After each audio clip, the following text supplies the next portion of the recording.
This lovely leaf was just so good. I had to hang on to it to just keep working with it.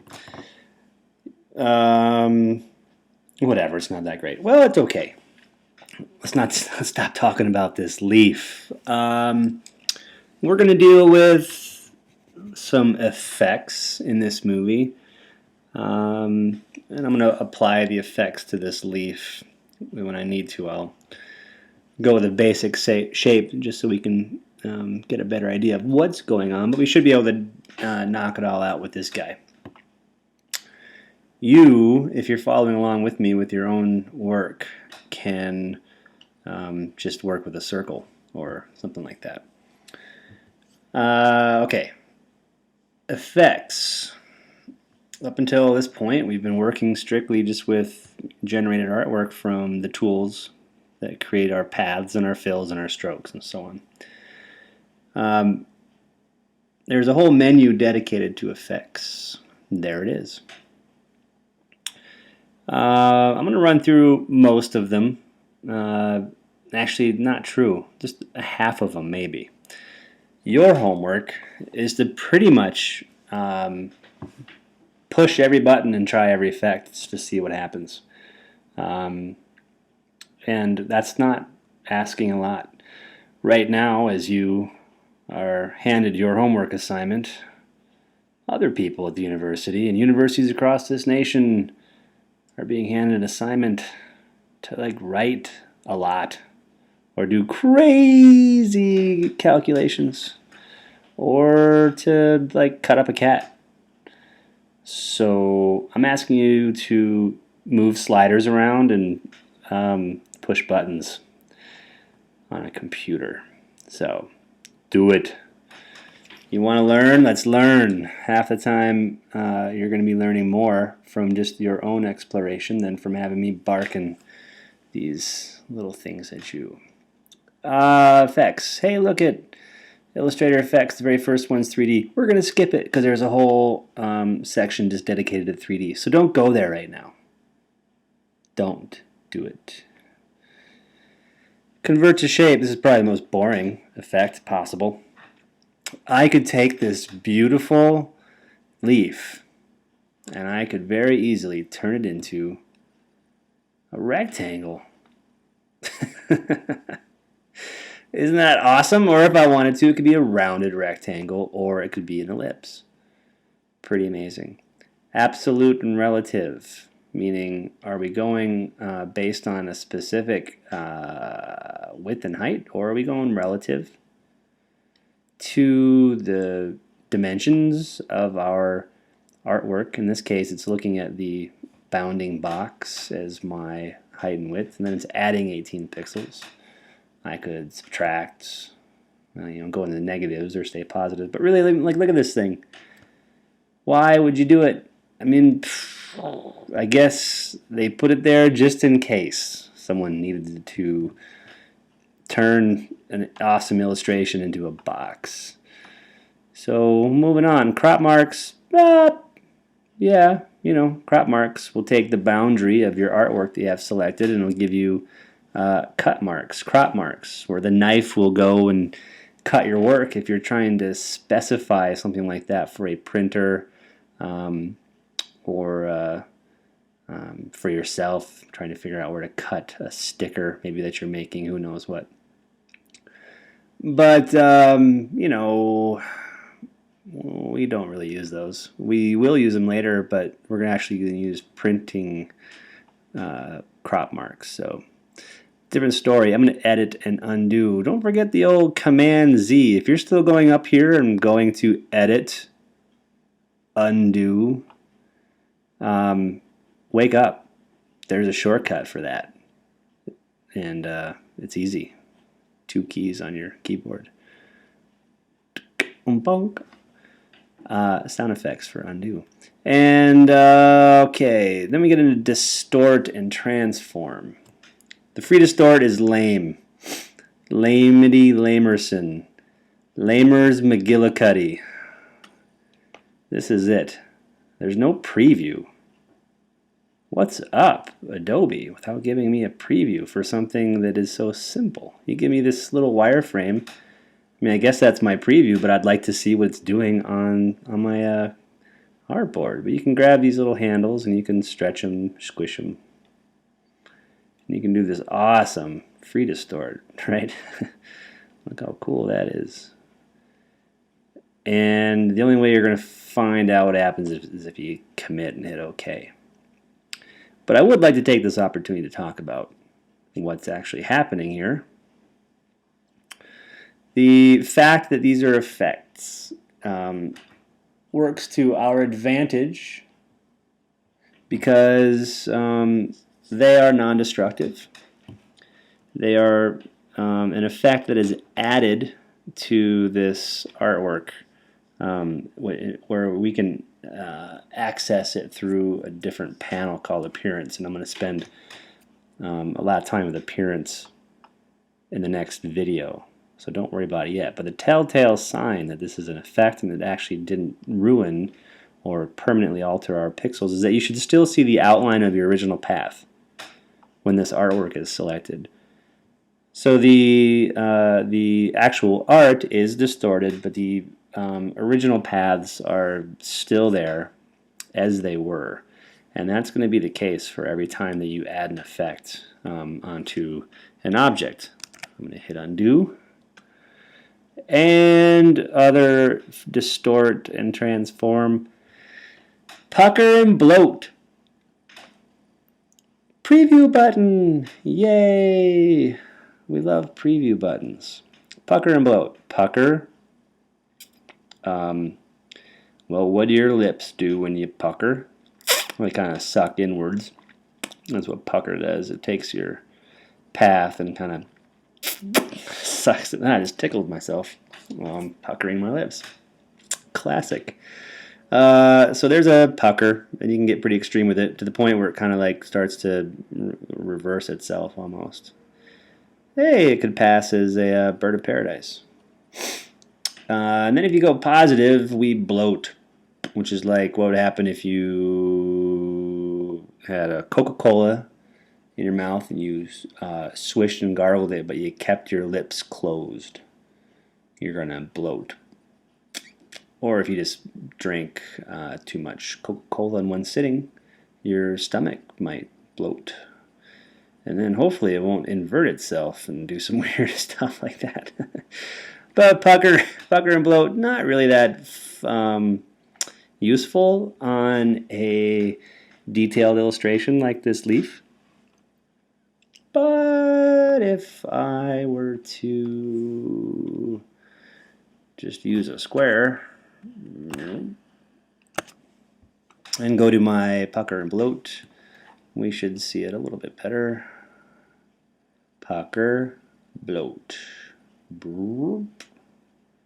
It's kind of cool, actually. The results of just a square bloated to the maximum. Pucker to the maximum is okay. I could imagine this starting to be maybe some sort of background for something. But pretty cool. Maybe not. You may be excused, yellow square. Okay, back here. Roughen, you can roughen the path. In this case, I have many paths, so it's going to roughen all of them. And it can be relative or absolute. So here, this is relative to the dimensions of the artwork, and this is absolute, being only 5 pixels of a roughen along the path. So the path, which once was smooth, now is a little bit rougher, and the greater the size of roughening or greater the detail. Oh, this happens. This happens sometimes. I just kind of I blew Illustrator's mind, basically. It couldn't handle computing what I just was trying to have it compute. Now I can't go back to having color unless I hit cancel, and then I could go back in there. So roughens the path. Any path that is selected. In this case, there's 1, 2, 3, 4, 5, 6, 7, 8. There's like 8 paths here. A transform basically is the equivalent of transform through our transform tool, or using the object menu to do a transform or edit, I guess. But in this case, it's merely an effect that is imposed upon the original artwork, and the original artwork is not changed. It's still there. So I could change the scale horizontally, vertically. All right, back to 100-ish. And then I can do moves. I could shift it over to the right or shift it to the left, certain pixels, up or down. And still, I don't really know like when you'd actually use it, but we will use it in the appearance video. You'll get an idea, and then you can rotate things. But as long as you see that those the paths are not moving, it should start to give you a better understanding that the effect is just a reference to the effect. It's not actually changing anything. So kind of cool, maybe. You can tweak your paths, you can twist your paths, you can zigzag your paths. And, homework. Path. We're gonna deal with this later in the appearance video. Pathfinder, you can do some Pathfinder stuff where you intersect or exclude or whatever. It's only an effect, but in this case with the leaf, really not that useful. But if I had a square and a circle overlapping each other, then I could impose some of these Pathfinder things as an effect and not an actual change. Rasterizing will turn your paths into pixels, but it's just an effect. If you really wanted to do it for reals, you'd go to Object, Rasterize, and that will do it for real. This is merely just a temporary, editable, removable effect. Stylize, we have things like drop shadow. Drop shadow, drop shadow. Everyone loves a drop shadow, don't you? I know you do. I know you do, because I see it all the time. I'm not, whatever. There's a time and a place for drop shadow. But is it the solution to make everything better? No, but a lot of people believe it is. Here I am imposing my design beliefs on you guys when you should be able to define your own. Now, lots of things to mess with here. You can change the color, whatever, your blur. Your offset is like distance in Photoshop. If you look at your drop shadow up closely, see if I can, will I be able to see it? Nope. You can kind of see it here, made up of pixels. You can't really do a drop shadow with vectors. So what it's doing is it's creating a pixel-based drop shadow, and however your document has been set up, that drop shadow will be rendered or printed or output under those specifications. So if you are working in a document that is 72 pixels per inch, then it's going to be a low res shadow. It'll look great on a screen, but if you try to print it, it'll look poopy. But if you're working in a print resolution document, for 300 pixels per inch or whatever, then your shadows will look sweet when they're printed.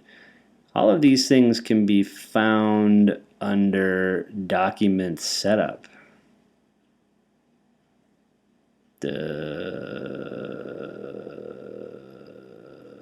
Right? Wait a minute. It should be there. I'm going to go to File, New, to see where... Oh, here it is. Okay. No, it's in New Documents. When you set it up, right here, Raster Effects, what do you want them to be at? I am currently working in a web profile 800 by 600, so my web profile means that my raster effects should be at 72. But if I were working in print, those raster effects are changed to 300 pixels per inch. This is what I'm talking about. But if I had a print document and for whatever reason this was set to 72, then my drop shadow is going to look really junky. That stuff should change automatically for you while you select your new document. I'm going to remove it. Okay, you can do a feather, so the edge of your go to 10. The edge of your object will be nice and soft instead of a hard vector line. That is also a raster effect. Cancel. You can do outer glows, inner glows. You can round corners temporarily, or non-permanently, I guess. And you can do scribble, which is pretty sweet. Scribble takes any solids and/or strokes and turns them into like a scribble work, as if you had done it with a marker or something. And there's a bunch of different presets. You can make it look more childlike, or you can go into I'm not even gonna say it's French. I don't speak French. Sharp, sketchy, swash, so it's all sort of like loopy lines. You can do a tight scribble, so your scribble lines are very thin and tight. You can just do a zigzag. And this is a really interesting effect to apply to vector objects to make them start to get away from that vectory feel if you're trying that at all.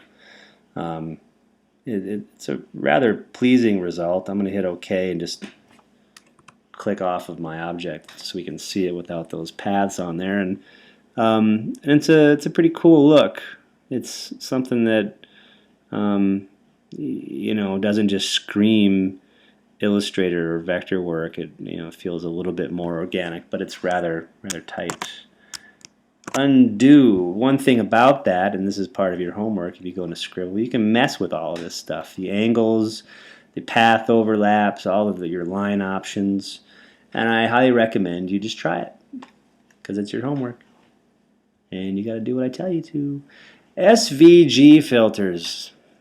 These are not that cool. Sorry for whoever made them if you're watching this movie, but yeah, so homework. Your homework is to find out how not cool those are. And then we have warps, and these are, your typical warp things that will arc your artwork, or bulge it, or wave it, and not very applicable for this leaf, but it'd be interesting to see what I could do with text or something, but we're not going to do that. The second group of effects here are Photoshop effects. You could just go straight to the effect gallery, which will give you most of these, but not all of them. But if you've ever worked in Photoshop and looked at their effects, these should look rather familiar. From colored pencils to cutouts and smudge sticks and all that stuff. I'm just going to jump to the effect gallery and open it up. And gives you a preview of your object. So if I go into colored pencil, the gray thing always bugs me. Cutouts, dry brush, film grain, fresco. Ooh, that's a nice result. But any of these things are going to have some settings where maybe you can get fresco to work for you. I'm not going to. Neon glows, paint daubs. These are all Photoshop effects that are raster effects, and they're going to have a pixelated result, which will still only be temporary until you choose to tweak, remove, or add to whatever the effect. So in this filter gallery, you can kind of cruise around the different filters that are here for us, the different options for them. If you don't like the artistic ones, you can go into brush strokes and see what dark strokes. No, that looks great, doesn't it? Different distorts and glass and basically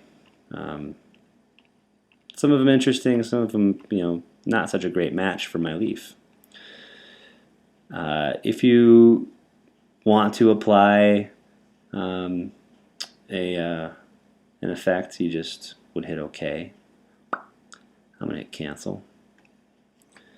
So most of those here were listed, but not all of them. You'll find some that were not included, like the blurs, sharpen. I think texture was in there, maybe, and then video wasn't.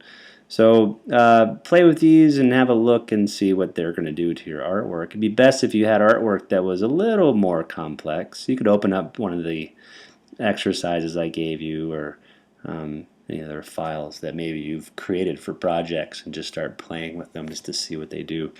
So that's homework part 1. And that concludes the effects video.